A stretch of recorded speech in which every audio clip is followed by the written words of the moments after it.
I'm your host, and today, well, we're stepping right up to the blackboard to unpack some truly fascinating macroeconomic math.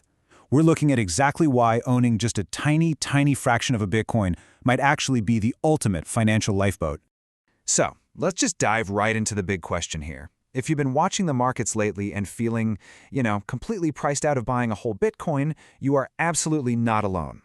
The psychological barrier of a six-figure price tag it's massive. But what if acquiring just 1/100th of a Bitcoin, 0.01 BTC, could actually preserve your wealth for the long haul? Today, we're cutting through the hype to look at the real structural math behind this. Here's a quick look at our syllabus for today. We'll hit the 1 million Satoshi Club, look at the expanding fiat ocean, touch on the physics of monetary energy, dive deep into purchasing power for 2026 versus 2030, break down the scarcity math, and finally, wrap up with the idea of a small, convex exposure.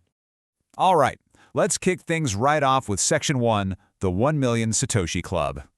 A Satoshi is simply the smallest divisible fraction of a Bitcoin. It's kind of like cents to a dollar, right? Since there are exactly 100 million Satoshis in a single Bitcoin, owning 0.01 Bitcoin means you own exactly 1 million Satoshis. This smaller unit just makes the whole fraction feel a lot more tangible. Joining the 1 million Satoshi Club has actually become this highly popular, super budget-friendly target for everyday earners. And this brilliantly illustrates why this movement is gaining so much traction right now. You do not need 100 grand to get in the game. In early 2026, 0.01 BTC costs roughly $1,180.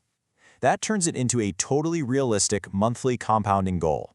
It's an achievable target that you can hit without completely blowing up your household budget. Moving right along to Section 2, the expanding fiat ocean. To really wrap our heads around purchasing power, we have to talk about M2. M2 is basically the grand total of all the highly liquid fiat money just sloshing around in the economy. So your cash, your checking accounts, your savings. And why does this matter? Well, when central banks drastically increase this money supply, the fiat currency sitting in your wallet inherently loses its value. It's just the basic law of supply and demand at work.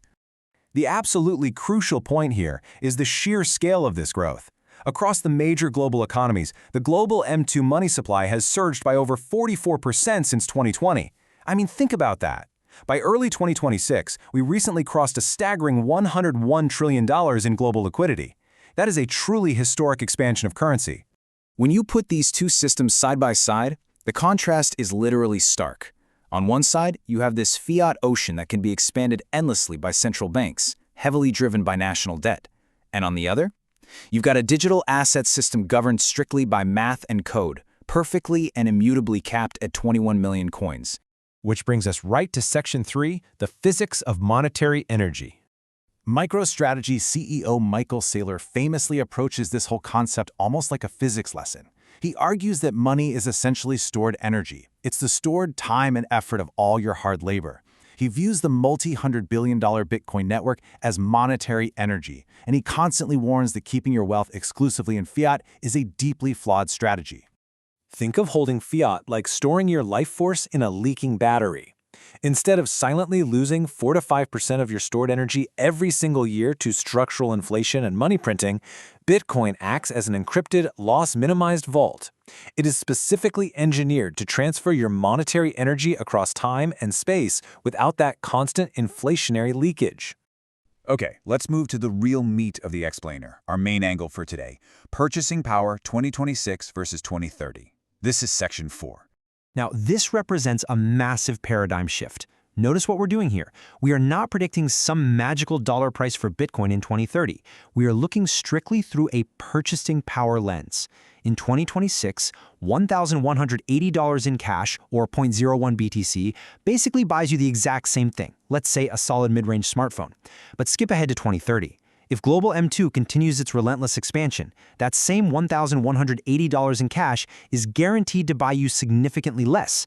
The entire thesis here is that 0.01 BTC, because of its fixed scarcity, will absorb that fiat devaluation, preserving or maybe even growing its real-world utility.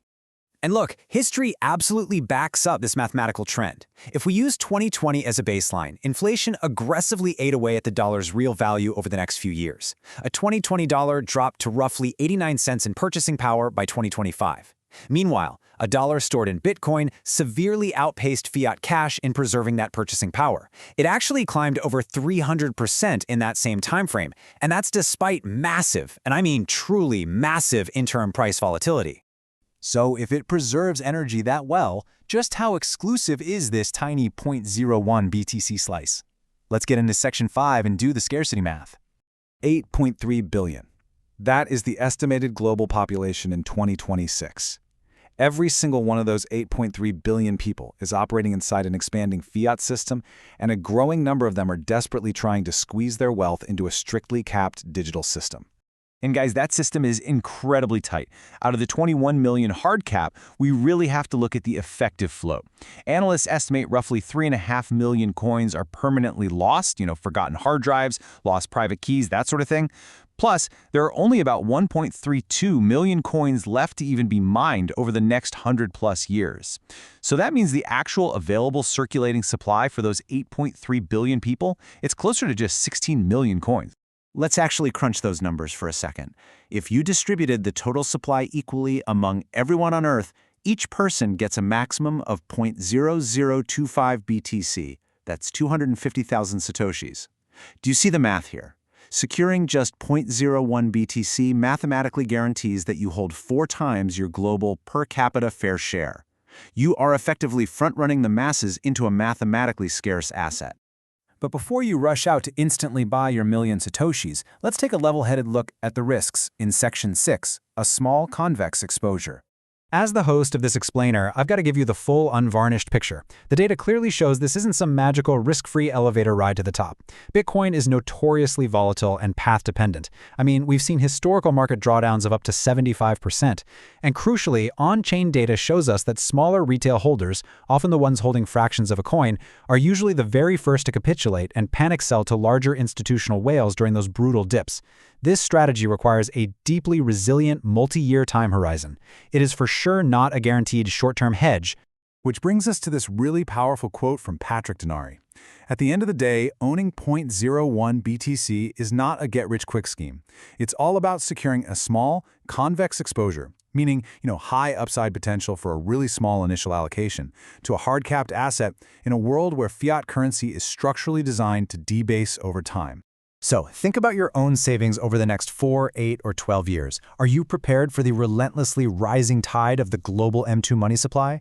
As we've seen on the blackboard today, in a world of essentially unlimited fiat, a perfectly scarce digital fraction, just a million Satoshis, might actually be the exact lifeboat your purchasing power needs. So what's it going to be? Will you be the one holding the lifeboat or the one treading water? Thanks so much for joining me on the Explainers today. Keep learning, keep questioning, and I will see you in the next one.